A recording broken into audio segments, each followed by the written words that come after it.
প্রথম আজকে যে পিএসসি মিসলেনিয়াস পরীক্ষাটা হয়ে গেল, সেই ক্ষেত্রে তোমাদের সম্পর্কে কিছু গুরুত্বপূর্ণ আলোচনা করব। যে পিএসসি যে মিসলেনিয়াস পরীক্ষাটা নিল,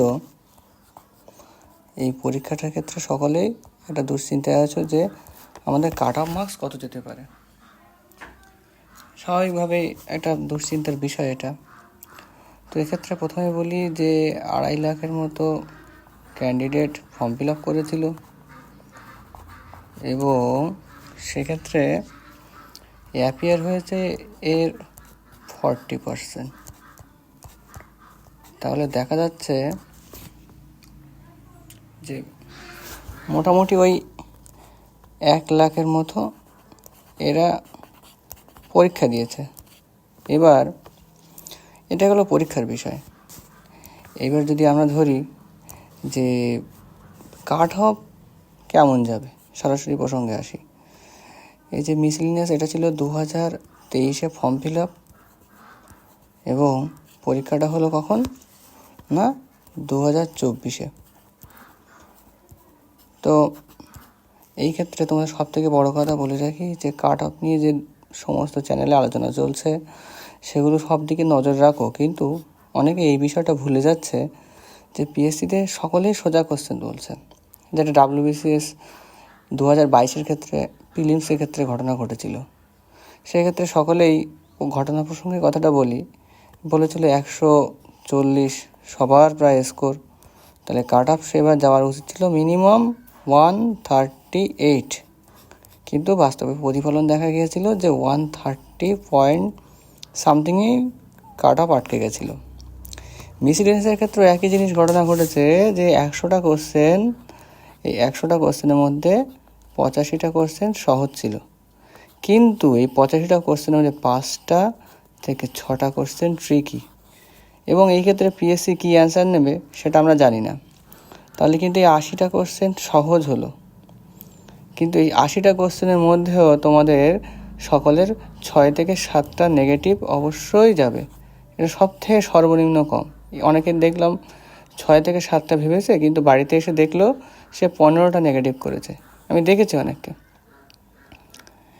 বিষয়গুলো বাদ দাও, তো আমি যদি অ্যাভারেজ 70টা সঠিক অ্যান্সার ধরি, যে সকলে এই কোশ্চেনের অ্যান্সারটা 70টা সঠিক অ্যান্সার ভালোভাবে করেছে, তো সেক্ষেত্রে কত হলো 140। কিন্তু তুমি যে বাদ বাকি 10 থেকে 12টা কোশ্চেন ভুল করেছো সেটা ধরো, কারণ এখানে যে হায়েস্ট মার্কস পাচ্ছে যারা 80টাই সঠিক করেছে, ভুল করেনি, তাদের ক্ষেত্রে বাদ দাও, তারা 160 150 যারা পাচ্ছে তারা অবশ্যই পাস করবে। কিন্তু আমাকে কাট অফ দেখতে হবে, কিন্তু যে হায়েস্ট স্কোর করেছে তাকে দেখে নয়। কাট অফ হবে যে একটা নির্দিষ্ট লেভেল আছে, সেই লেভেলের উপরে কারা আর নিচে কারা। এই উপরের অনেকগুলো লেয়ার থাকবে, 150 160 155, কিন্তু এই যে লেয়ারটা না, এই যে লেয়ারটার মধ্যে কারা ক্রস করছে, সেক্ষেত্রে দেখা যাচ্ছে স্কোরটা 130-র আশেপাশেই ঘোরাফেরা করছে। তো জেনারেলের ক্ষেত্রে এই 130 স্কোরটা কিন্তু খুব ভালো স্কোর আমার মতে। এই 130 স্কোর যারা আছে তারা অবশ্যই সেফ জোনে আছো। জেনারেল ক্যাটাগরির ক্ষেত্রে তারা অবশ্যই চোখ বন্ধ করে মিসলেনিয়াসের প্রিপারেশন শুরু করো। এই 125 থেকে 130 এইটা হলো ডেঞ্জার জোন বা ডেথ জোন।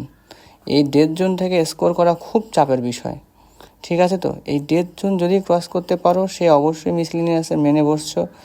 125 থেকে 30 আছে যাদের, তারাও চেষ্টা করো, অবশ্যই তোমাদের সম্ভাবনা ভালোই আছে। কারণ হ্যাঁ, কোশ্চেন একটু ভালো হওয়ার কারণে, যেটা গত বছর গিয়েছিলো 116 পয়েন্ট সামথিং কাট অফ 19-এ, সেটা মিনিমাম 10 থেকে 12 নম্বর ইনক্রিজ করবে। তো সেই জন্য কাট অফ 125 থেকে 130-এর মধ্যে ঘোরাফেরা করবে। আমি ভ্যাকান্সি ধরেছি, যেহেতু 600+ প্রায় ভ্যাকান্সি আছে, সেই জন্য 600+ যদি ভ্যাকান্সি থাকে তাহলে 10 গুণ ডাকলে মিনিমাম 6000 ক্যান্ডিডেট ডাকবে। এবার যদি ক্যান্ডিডেট 6000 না ডাকে, যদি 5000 বা 4000 ডাকে, তাহলে কাট অফ 130+ হওয়ার সম্ভাবনা প্রবল থাকবে। কিন্তু মনে হয় না তা ডাকবে। মিনিমাম 6 থেকে 7000 ক্যান্ডিডেট ডাকবে এবং সেক্ষেত্রে কাট অফ 125 থেকে 30 এর মধ্যেই ঘোরাফেরা করবে, ঠিক আছে? তো এখন এক্স্যাক্ট কাট অফ বলা কারোর পক্ষেই সম্ভব নয়। আশা করি তোমাদের বিষয়টা আমি মেটাতে পেরেছি। যদি ভালো লাগে তোমাদের বিষয়গুলোর উপরে কমেন্ট করো, আর যদি কোনো কোয়ারি থাকে কমেন্ট করো, আমি উত্তর দেওয়ার চেষ্টা করব। ধন্যবাদ।